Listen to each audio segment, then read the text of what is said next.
What's up, guys? I'm Chad Barnes, and welcome to the channel. Here, it's all about real car talk, from simple fixes to smart driving tips and keeping your ride in top shape. If that sounds good to you, go ahead and give the video a thumbs up. Hit that subscribe button and make sure you watch all the way through. There's a lot of good stuff coming. Let's get to it. The first generation of the Pilot is practically unknown in our country. The point is not even that the car looked like a bloated CR-V, but that the target market for it was North America. The second generation, which appeared in 2008, of course, was also primarily addressed to the U.S. and Canada, but it was brought to us in the hope that the design will play a decisive role.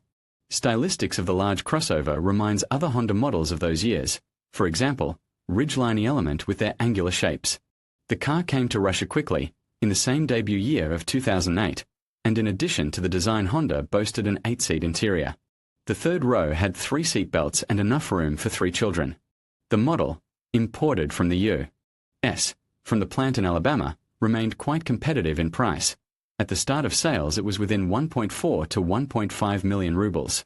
By the restyling of 2011, the price rose to 2 million, which, however, was also quite in the market.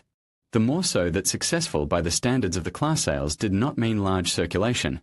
In the best year for itself in 2010, Pilot collected almost 1,800 orders, and in less successful times volumes were counted in hundreds. Accordingly, the secondary market for the model is modest. At the time of writing, there were less than 100 cars for sale on Avito. However, there is still a lot to choose from. Is it difficult to do? If we talk about the body, then not so far. The age of 8 to 13 years still allows the owners to keep the cars in decent condition. A lot depends on care. Pilot is not a model of corrosion resistance. For example, the trunk lid used to rot through already in the first 2 to 3 years of operation, so there was even a recall campaign on them.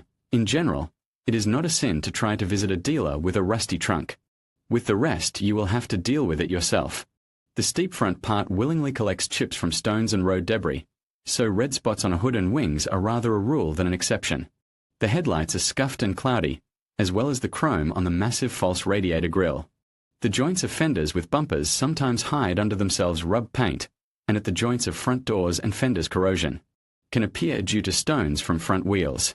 The fifth door, as it is already clear, the area of close attention, problems here are possible in all points of fastening, molding, and number illumination, license plate and bracket parking wiper, as well as around the perimeter of the seal of the hinged rear window. The lower contour of the body is covered by a thin strip of unpainted plastic, under which corrosion can also slowly develop. Thresholds should be inspected with attention. Against the background of the trunk lid, you can expect problems here too, especially in the presence of additional footrests. Floors in a saloon also should not be neglected. Water can penetrate here from below through thin plugs of a bottom, and from above, because of leakages of a hatch and fastenings of rails. Well, and the bottom of the body should not surprise with old dirt and damages, testifying about off-road outings. Pilot is poorly adapted to them, and in due time Japanese openly said that it is a city crossover, not an off-roader. At the same time, you can check the spare tire hanging under the bottom and the mechanism of its lowering. From the point of view of repairability after an accident, this Honda is already in the risk zone. The range of non-original parts is small, and there are no substitutes for many of them. For example, if the front fender can be bought for 10 to 15,000 instead of 25 to 30,000, the bumper will have to be found original, and it costs under 50,000. The price tag on the original hood is 6 figures, but a rare non-original will cost more than 40,000. Windshield costs under 80,000, but here, fortunately, there are numerous analogues for 8 to 15,000. And headlights, even though they are halogen, will cost more than 30,000 each. Taking into account that these cars are rarely found at local dismantling shops, something will probably have to be ordered from foreign ones. We recently looked at buying Hyundai 955 and noted that the large 7-seat crossover has quite light suspensions, McPherson in front and multi-lever at the rear. So, Pilot is also not so brutal, as it seems. At appearance of a frame off-roader, it is usual crossover with a bearing body and their same schemes of suspensions that at Honda Odyssey and Hyundai 955. Well, at least, there are less frequent complaints on hub bearings here than in the Korean. But spare parts, especially original, here cost other money.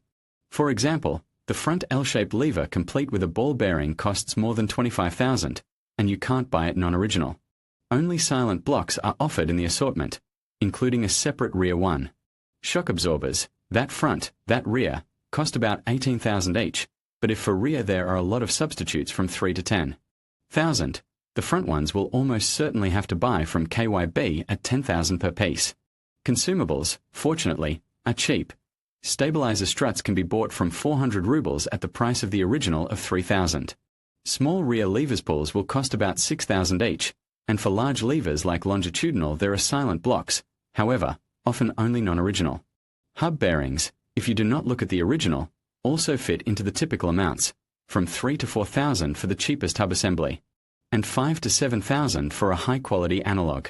However, a complete reassembly of the mutilated suspension will cost a lot of money, so if the rear wheels are already Domicom, and this happens quite often, the bargaining can start at $10,000.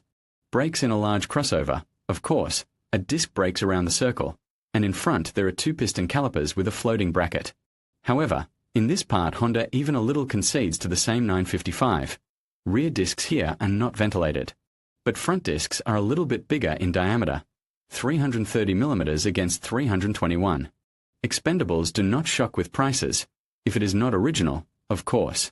Discs in firm package, both front and rear, cost more than $15,000, but non-original ones can be bought from $3,000, and quality ones, for about $6,000. By the way, you will have to buy them often. The brakes of a heavy car were given without reserve, so that the wear of consumables is quite fast, and overheated and behaved discs are not rare. It is also worth to check the condition of lines and operability of parking brake, classically realized by drum mechanism inside rear discs. Steering control at pilot, with usual hydraulic booster, and usually does not cause complaints up to $150,000 to $200,000. Repair and replacement are also not terribly expensive. Instead of the original rack for $80,000 you can buy a restored for $30,000, $40,000 or repair your own for comparable money. The Pilot's all-wheel drive isn't as tricky as the sedan's SHWD is TLX in the case of a single electromagnetic clutch that connects the rear axle. There are two, a separate friction package for each of the rear wheels.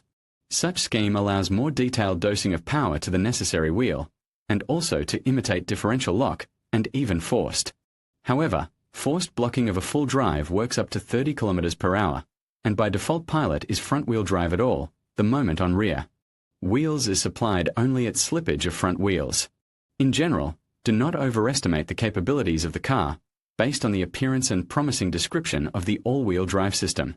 It is better to ask the seller about the frequency of oil replacement in the rear gearbox and check the system operability, and at the same time to evaluate the condition of the cardan. The suspension bearing is not changed here as standard, and the complete cardan costs inhuman money. The Pilot had only one gearbox, a 5-speed automatic of its own shaft design Honda. Today, this is both a plus and a minus. On the one hand, the box is very reliable and can pass 300 to 400,000 kilometers, so that fresh cars with mileage up to 200,000 can still count on the remaining resource. On the other hand, the repair of the shaft box is not too complicated and expensive in comparison with the usual planetary hydromechanics. But it is not mastered everywhere, so the specialists will have to look for. Besides, the above-mentioned maximum resource is achievable only under condition of good maintenance, and dirty oil and overheating can easily reduce it by 1.5 or 2 times. So, the periodicity of service, diagnostics, and checking the work of the box in motion, confirmed by papers, is the main thing to rely on when buying.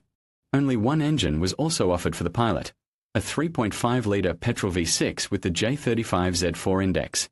Its main difference from the variant, which was put on the pickup truck Honda Ridgeline, the engine has a VCM, variable cylinder management system that disables 2 or 3 of the cylinders at low load. Otherwise, the motor is practically the same. There are cast iron liners in an aluminum block, belt timing with a decent life and simple distributed injection. Resource of cylinder piston group at good maintenance is over 300,000, but it does not mean that the engine will pass so much without investments. The motor has enough features, and the power of 257 forces in pre-wrestling cars is only one of them. Firstly, the VCM system with valve and gasket leaks and general malfunctions is troublesome in those who drive Pilot for more than a year. This system is often simply disconnected. Second is a clogged EGR system circuit, which usually ends up being silenced as well. Another problem, elevated by the owners to the rank of chronic, is the camshaft cam grinding, although not all cars are subject to this scourge. Among the reasons are recommended low viscosity oils and high operating temperatures, especially if the cooling system is dirty.